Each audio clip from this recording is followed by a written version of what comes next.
any they're not going to get any bonus based on their wealth because they're already wealthy, right? So they're not going to be eligible for those scholarships we talked about that are given to students who are underprivileged, because you're talking about extremely privileged students. So if their parents want them to go to college and have a nice degree, I don't think their parents are too concerned with their education, or they wouldn't be sending them to schools under false pretenses, but that's debatable. But they want to uphold maybe the reputation of the family, or just make it easier for them. And they paid someone, I'm sure he's not the only one, but this is the one that got caught. They paid someone who would then arrange for all these things. Sometimes they even had someone to take tests for them. They would find someone that looked like them, fake the IDs, and then send that person in to take tests for them. Take Like test? really, really crazy stuff. What And does it mean by take test? take tests, like to take a test. Or to take a test. Right. So like the SAT, which is the most common, SAT, ACT, those are the two most common admissions tests to US universities. They had someone that wasn't, they had a swap, like a stand-in taking the test for those people. Oh, They made them look like they were playing sports, even though they weren't, to help with that.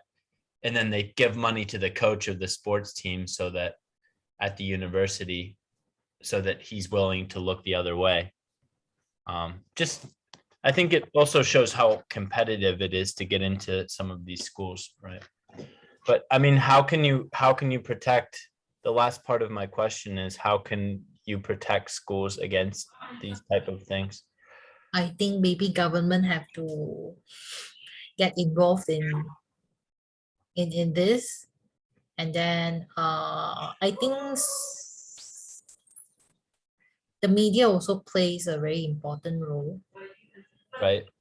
and then to, how do you say that word? I can't find the word. Like, you try to tell everyone. Are you talking about vetting? Vetting is when you check someone's background and see if there's someone that's going to be tempted by money, or have a background of criminal enterprises, that sort of thing.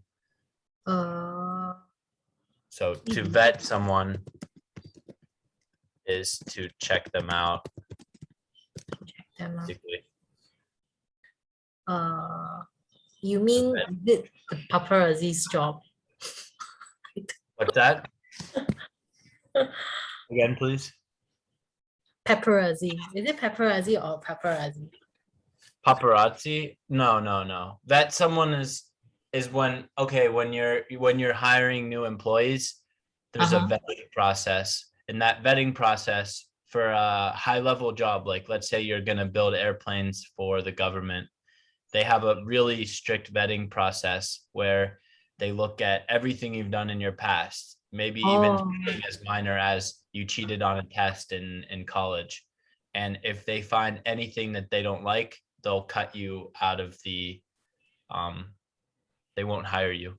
so that means only the big company and corporates, they will hire the vet to like check a person's profile. Well, I think it can be any company, big or small, can decide to vet people. I mean, Oh, okay. in general, it's done by it just depends. It's done for people who are working in sensitive positions.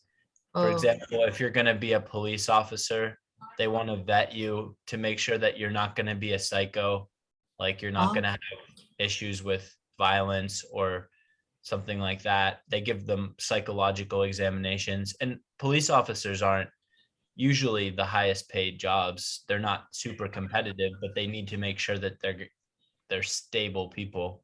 And then, like I said, at the higher levels, you have like spies or or people working at the upper levels of government, that they're vetted to make sure that they're not going to say sell the secrets to another country or whatever. So I guess in this case, what I talk about vetting candidates is, okay, when you hire someone to be the coach of the rowing team at a school, maybe make sure that there's someone that has a certain set of values, as much as they can determine that, and that they're not just going to take money from this guy was just paying the coaches to let people onto the team who had no athletic background, or for the people who are organizing the testing. I mean, it's probably impossible to vet them, but maybe you can have cameras and a very complex ID system. This happened in, I believe, 2019. So it's not like the ID systems weren't already there. But I mean, if you've ever taken a high level standardized test, they want to check your photo, everything else. So I think that's one way to protect. But if you have any other ideas, I'd like to hear them.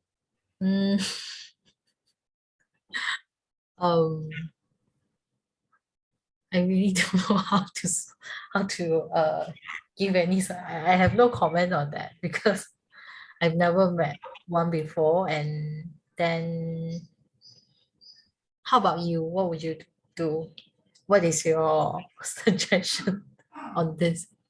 I think just strict for people taking tests, just strict ID policies. I mean, now they have facial recognition.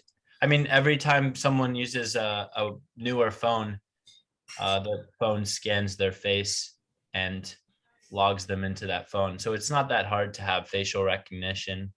I know in China they use it pretty extensively to identify people. And you could have, if you want to apply for a test, scan your face and make sure it is who they say they are, scan the fingerprints, whatever, to avoid substitute test takers, or to avoid that would prevent that part of it, or at least make it more difficult.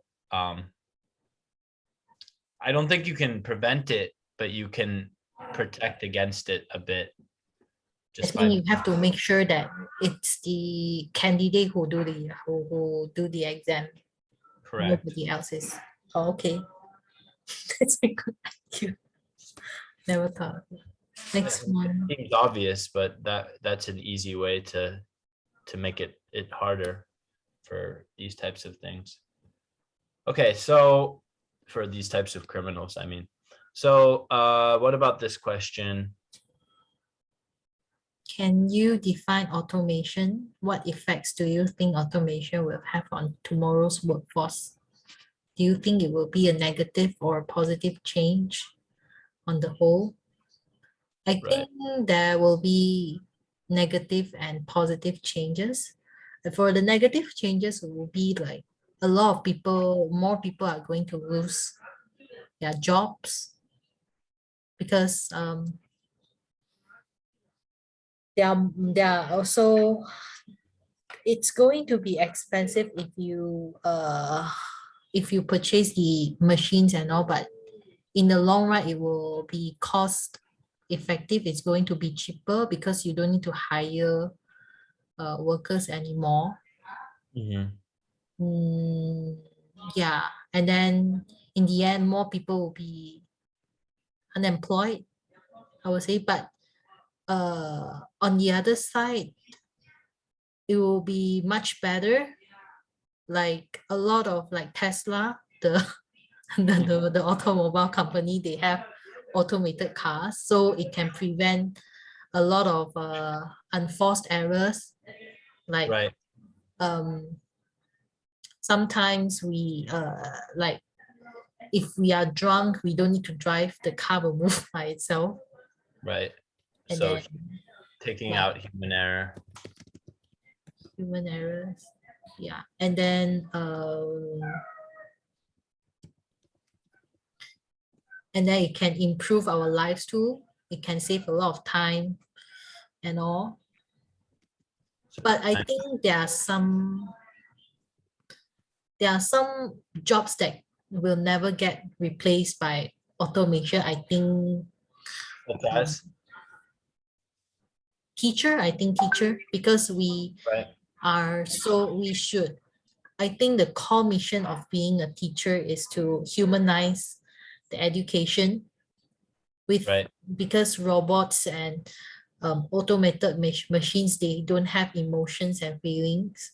So I think, yeah, teachers will not be replaced by automation. What about I doctors? I think doctors and maybe like the pharmacists, maybe in the future, but I think they have to work together. Sometimes, like how do I say that? Uh, Would people trust a robotic doctor? I guess so because we have a lot of drugs and also automation will make good use of the big data.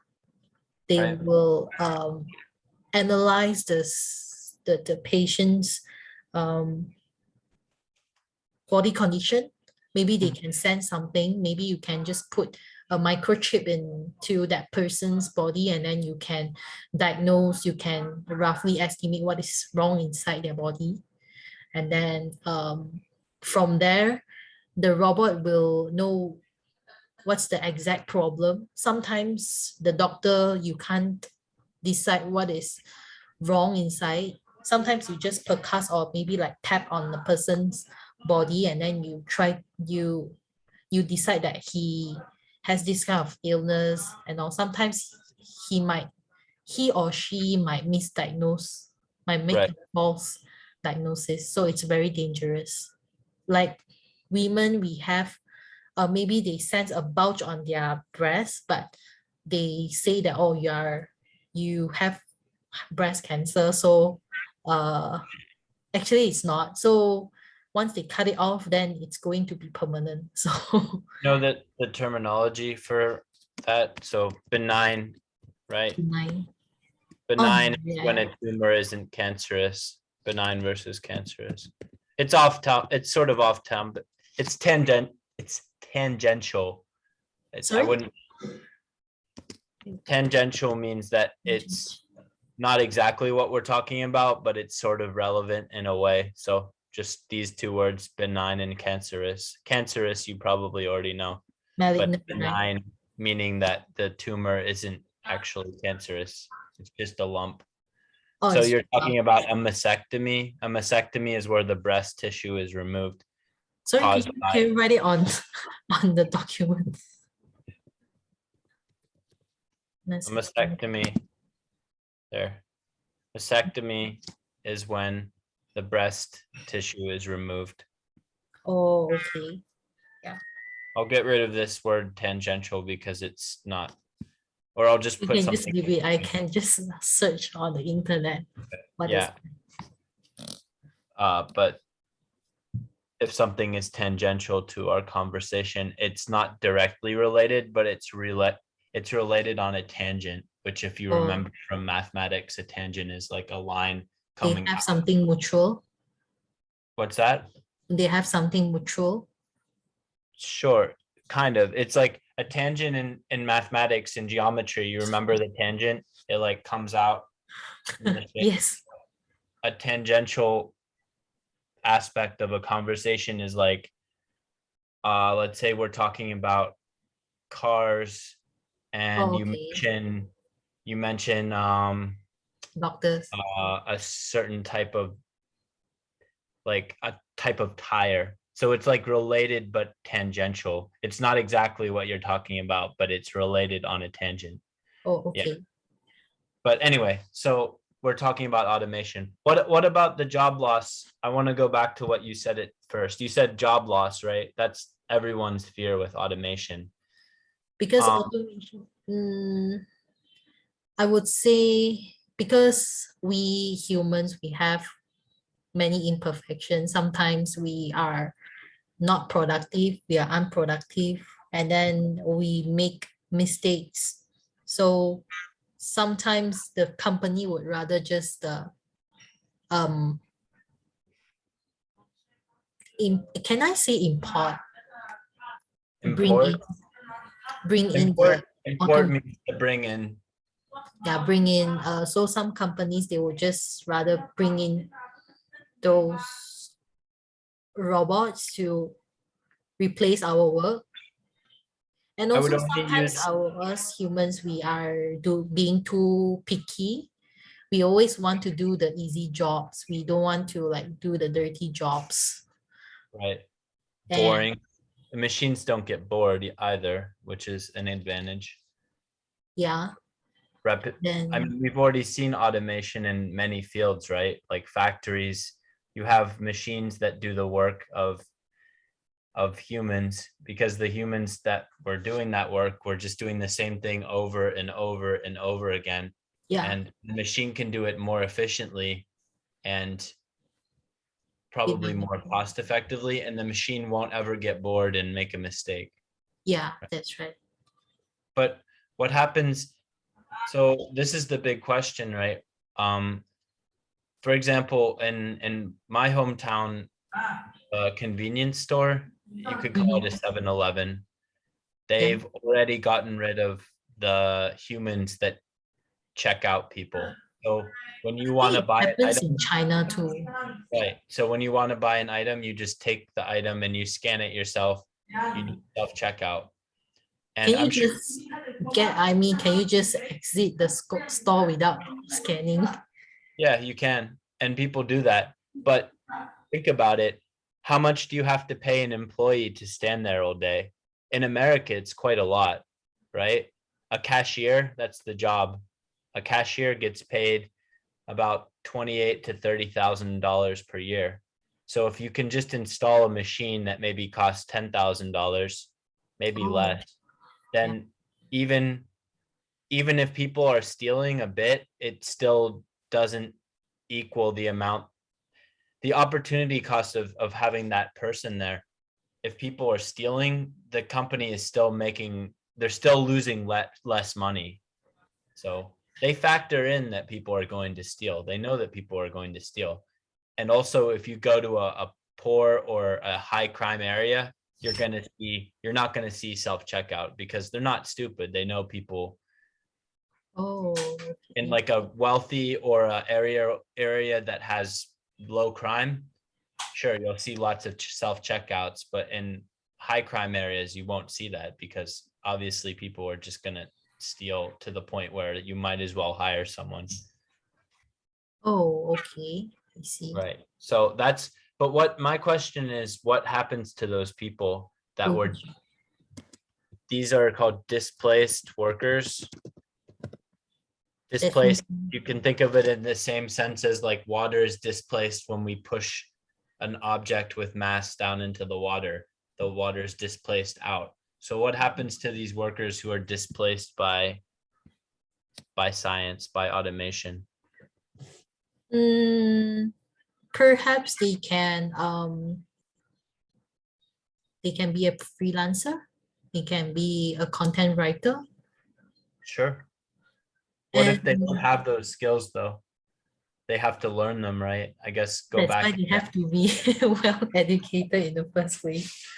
So I think the weak people will be replaced anyway. Yeah, it's sort of a hard way to look at things, I suppose. Um, And then yeah, that's a big question. I think even now this problem is not um oh yeah, and you can be a drop shipper maybe. You can be a drop shipper. You can work in the online stores.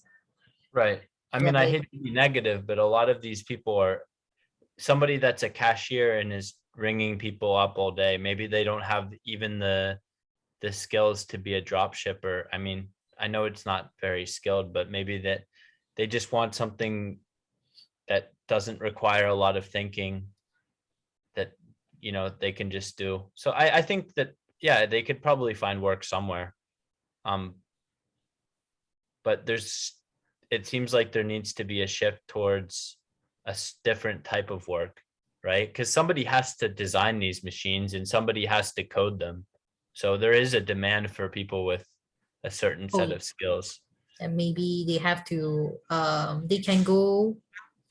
they can sign up for a training to be a professional, maybe. I'm not sure whether because you said that they don't want to they don't want to do jobs that require a lot of thinking. So if you I don't ask know them if to they do do or it, not.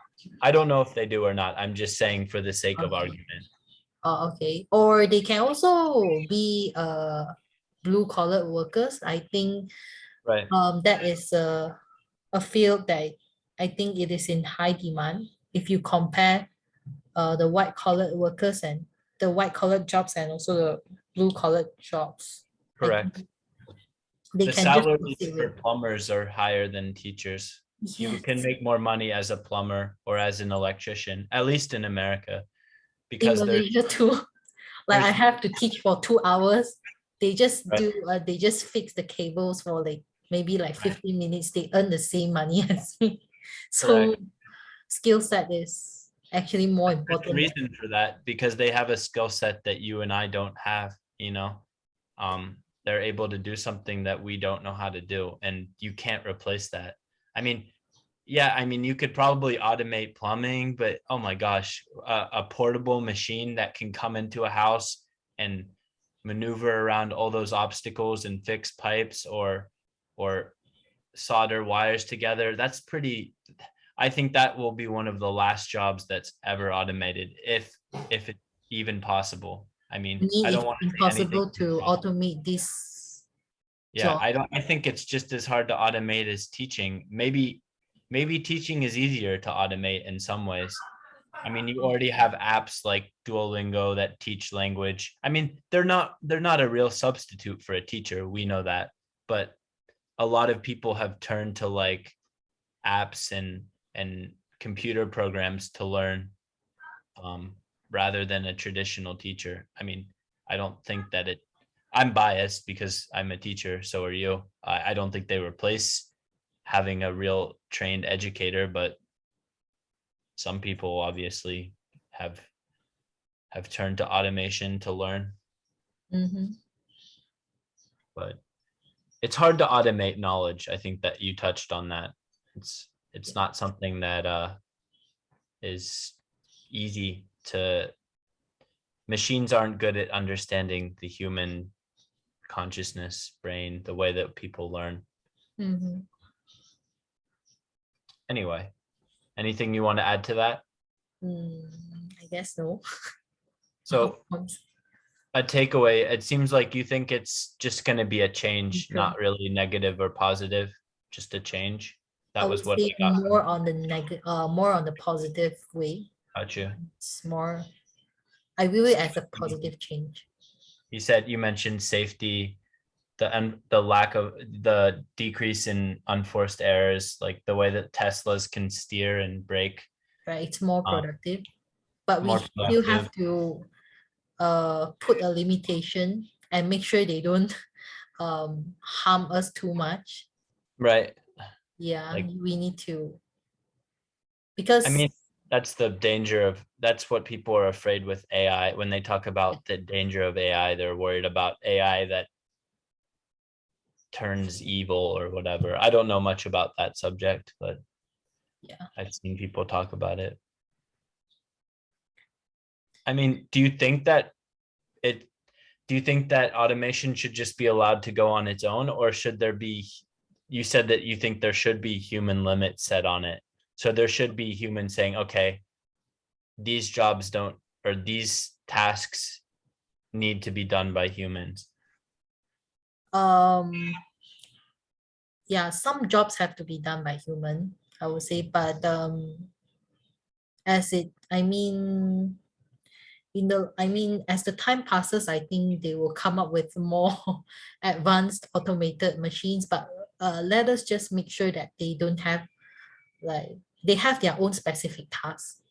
Right. Don't make the robot like don't make it too intelligent. Like they can multitask a lot. Right. Yeah. So it won't take away our job. would say. Don't make it too perfect. Automated soldiers are something that a lot of people are afraid of. I Mhm. think they see the videos of robots, those robot dogs from Boston Dynamics running around, and there's something a little disturbing about it for some people. I think they're pretty cool. I think it's interesting. Oh, you saw it before? What's that? You saw it before, the robotic dog? Oh, only on YouTube. Oh, yeah, on YouTube, I see. Yeah. Thailand isn't really a hotbed for technological innovation, so I haven't seen much over here. I remember I saw the Honda robot as a kid, and I thought it was pretty cool. One of them, Oh, but that was so long ago. I'm sure they're much more advanced. Okay, so let's go to social studies for the next one. social studies. Yeah. Can you help me to type it, or I can control your screen? You can Or see it, right? What I have um, highlighted is hold on. colonialism. Can I ask, or can I control You your wanna screen control for a my while? screen? So Sure. at least I can take note. I can write something on the Sure, screen. absolutely.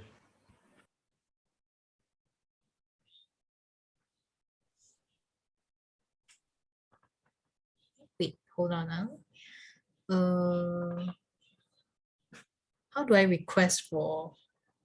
But I have an option for remote control. Let me see that, what that does. Here, auto accept.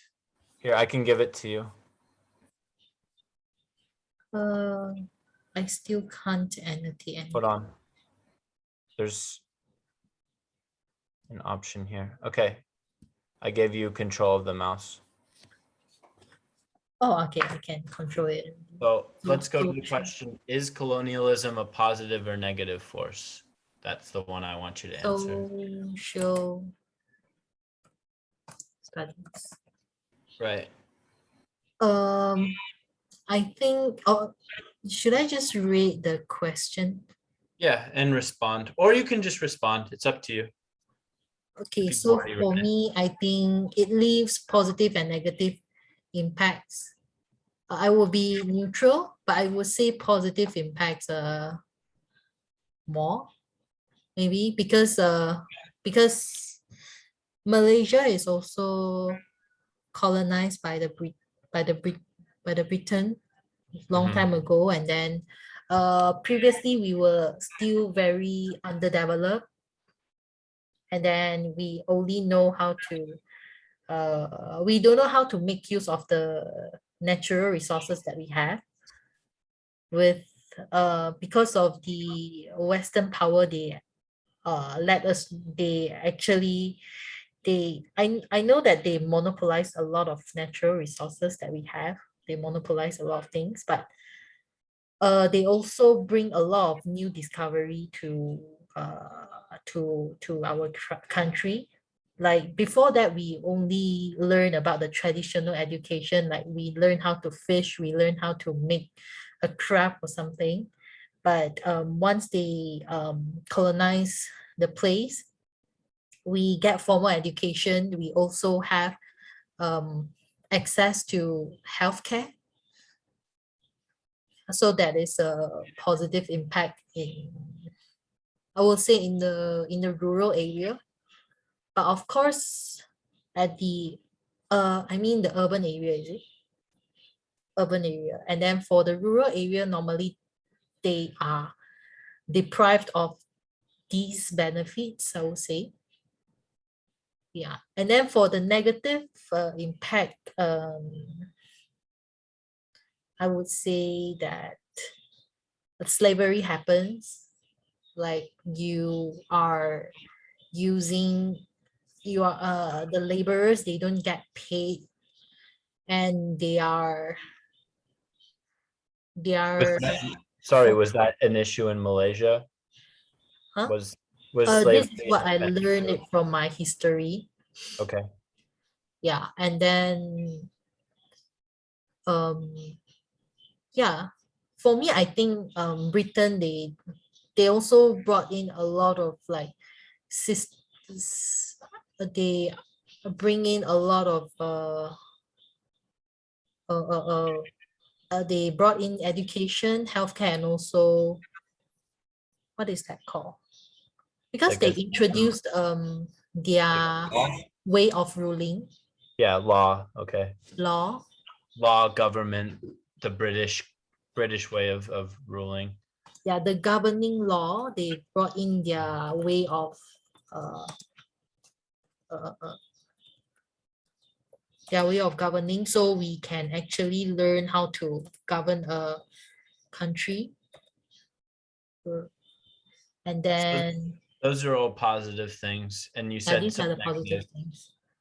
What And then about so Malaysia? You said has been in your view Malaysia has been successful I think no, partially because because of the colonization from Great Britain. So British colonization was a force for good. yeah, but I would say right now Malaysia is not because both Malaysia and Singapore used to get colonized. We are yeah, we used to get colonized, but then if you compare Malaysia and Singapore, we are very far behind from Singapore in terms of like economic growth or like political growth. We are still very immature. I would say the governing bodies in Malaysia they are not doing a good job. Most of them are corrupted, and we keep on like changing the Right. government. Well, And Singapore is a bit of a special case, don't you think? I mean, yeah, it's the because of size the of the value. city. I mean, it's not much bigger than Kuala Lumpur, correct? I mean, it's Um, I don't know the actual size and the population, but there are cities in China that are bigger than Singapore, I believe. yeah, but still they are much more advanced than us. I believe that because of the the values that they hold on to, they are they are being transparent. Yeah, that makes them a very successful country, I would say. Yeah. So Right. mm, So what about and if you don't know any, I can give you some examples of what oh yeah, about negative force. some former colonies that have been unsuccessful? Um, I mean, look at pretty much every African country besides South Africa and North Africa. So, with the exception of the North African countries and then the country of South Africa, almost all of these countries have had problems after in their post-colonial period. They've had war, famine. Today, I looked at the populate or the life expectancy. So the highest life expectancy in the world is in countries like Japan, and then the lowest in the world is it's all Africa. So the lowest life expectancy in the world is in the Central African Republic, and it has a life expectancy of 50 years for men and women. okay. So that's pretty horrible. I mean, you're talking about people in Japan are living to be 80 on average if you average out male and female and males and females. And then in this country in Africa, that number falls 30 years, almost 50%. That's pretty crazy to me. So, and it was a colony at one point. So what happened? How can is that independent? Is that lack of success independent of colonization, or are The there lack some? of independence, maybe. We are being too reliant. Can I say too reliant? Sure. So Too you're saying that reliant on. you could think of like the colonizing force like Great Britain as sort of a babysitter, and then when the babysitter leaves, the kids go crazy or they don't know how to handle things on their own. Maybe that's Yeah, a bit I rude. would say, oh yeah, and one more thing I would say, Hong Kong, I think Hong Kong has been a spotlight I mean, because they are known as the special administrative region, Right. and they used to get colonized, but with condition. Right. And Yeah. then They always had some autonomy. They were allowed to make their own decisions. yeah, and also they tend to side the Britain part instead of the Chinese government. Yeah. We can see that I mean, both Taiwan and Hong Kong, they side the Britain party, but then we view, I mean, most of the Chinese, we view them as maybe like being betraying or betrayal. Betrayal.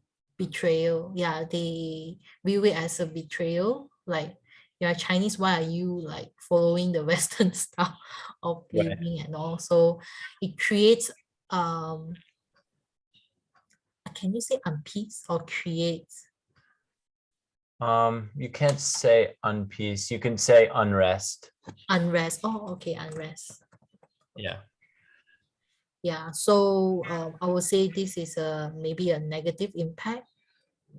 And then because of this More. political Sorry, unrest, I want to understand what you're saying, that the unrest between, say, the Chinese and then the colonized Chinese, like the Hong Kong yeah, people and the people in, say, Chinese, Macau. I don't know. yeah, Macau is a former Portuguese colony.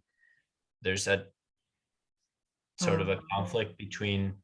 the conflict between the Chinese. Hong Kongers and also Yeah. the Chinese, the pure Chinese. So they Right. fight. So that is what happened. Because my sister works in Food Panda. Do you know the platform Food Panda? Yeah, we have it here.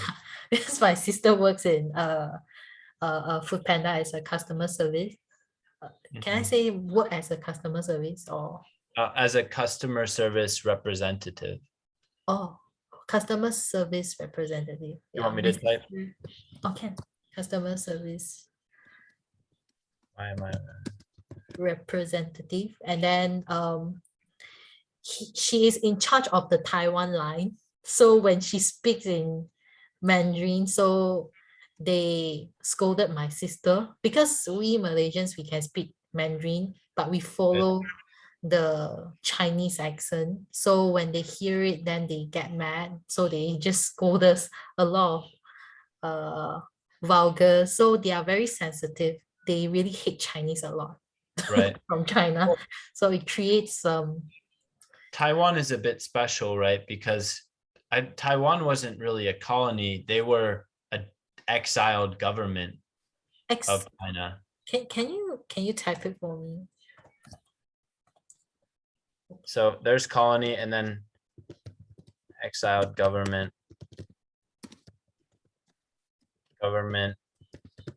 in exile. So technically Taiwan, like, right, that's a hot issue because the Chinese, the PRC considers Taiwan as a part of China.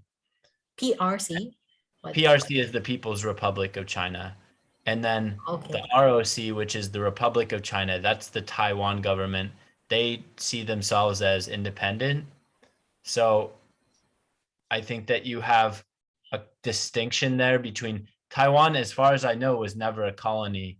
It was merely when the when the People's Republic of China under Mao Zedong took over China, they drove away defeated the Taiwanese and the what is now Taiwanese, and they fled to the island of Taiwan, where they had to, So they it is lost the supposed to war. be an independent country. I guess what I'm getting at is that they're special because they weren't really a colony. Like Hong Kong was just a British colony.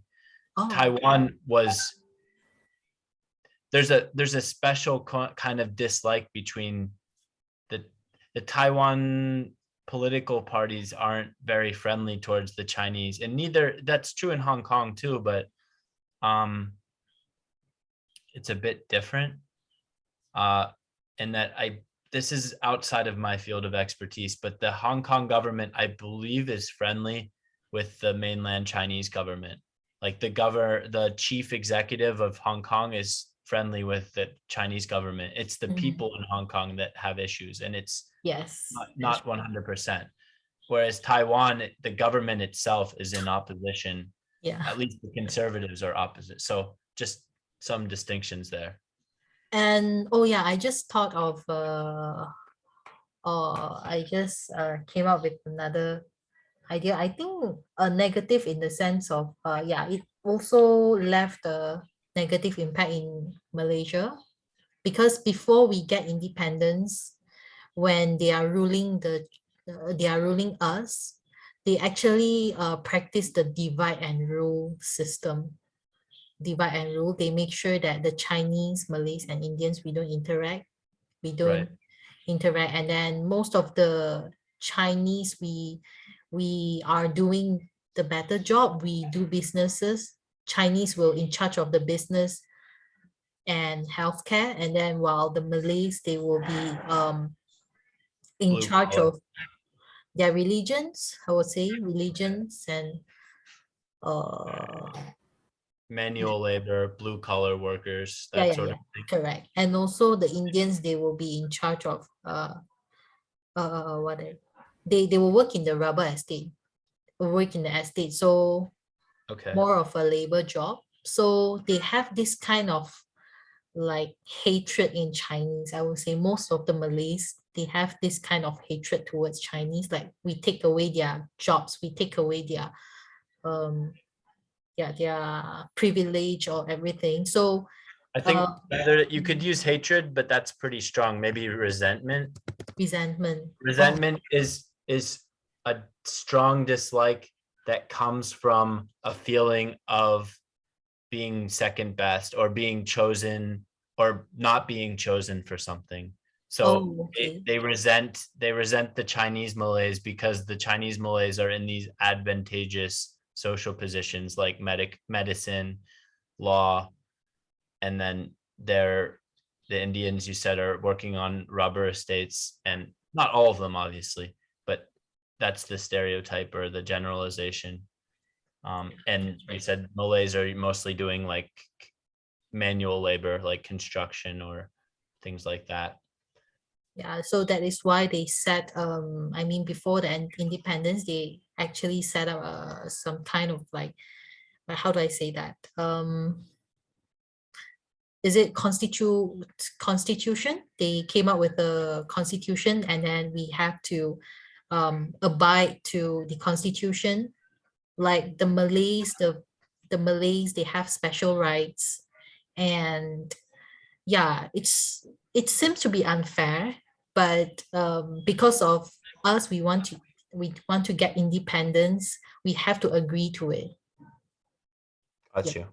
So So let's move on to the next question. I think we could go on that one for maybe an hour. Just there's a lot, and you know a lot about, you know, colonization, because we both live in former colonies, right?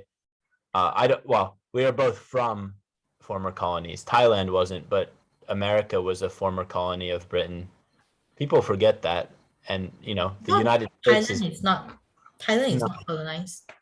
Thailand was very careful. Thailand has always been good at keeping the Western powers happy. They never really needed to be a colony because they could always be controlled by the French or the British, or I Oh, hate to say it, but Thailand's very good at like sucking up to the West if they need to. You know, they'll do like the and for example, like slavery was a thing in Thailand for a long time. But then when the Americans got rid of slavery, then King Rama V got rid of slavery too, just to keep the peace and to keep that way that the Americans wouldn't have an excuse to say, "Oh, look, they're so backwards." Whatever. It's more. I'm not an expert in Thai history, but yeah, Thailand is one of the few countries that was never colonized. oh, Uh, okay. but America was, and America's been extremely successful. So Actually, I'm not very I mean I don't know what's the difference between like the Americans and the British and Britain. So what's the difference between the British and the Britain? British and Britain. British just means the people that make up Great Britain. Great Britain would be, A country? yeah, it's actually a group of, it's complicated. So you have England, Wales, Scotland, Northern Ireland, and England itself. Did I say that already? And they all are part of the United Kingdom. Some of those are also part of Britain. It's very confusing. But I- when people say English, they're usually talking about a part of Great Britain that's called England. Like that includes London. But these days, it's all sort of thrown together. You can say British, English, and they mean basically the same thing, unless you're actually in the UK. And then they might say, okay, I'm Northern Irish, or I'm Scottish, or I'm Welsh. Welsh is from Wales. This is a complicated political thing. I- So, and you don't really need to worry about it unless you're really interested. In which case, you're probably better off just Googling it in your spare. yeah, I think I will just Google it. Okay. I and can we continue the class next time because I have my class at 8:30. I'm sorry Sure. because my students are like coming in, and then I think Um, we can. We'll just add a few minutes to the next class. Oh, sure, no problem.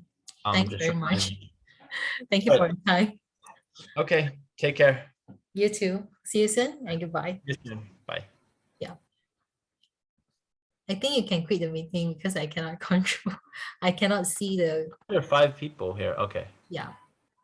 Oh, those are your students. I see. I think I will um give up the remote control. Yeah. Okay. I'm gonna leave. Okay, sure, no That way problem. you can join your students. All right. See ya. Okay, thank you. Goodbye.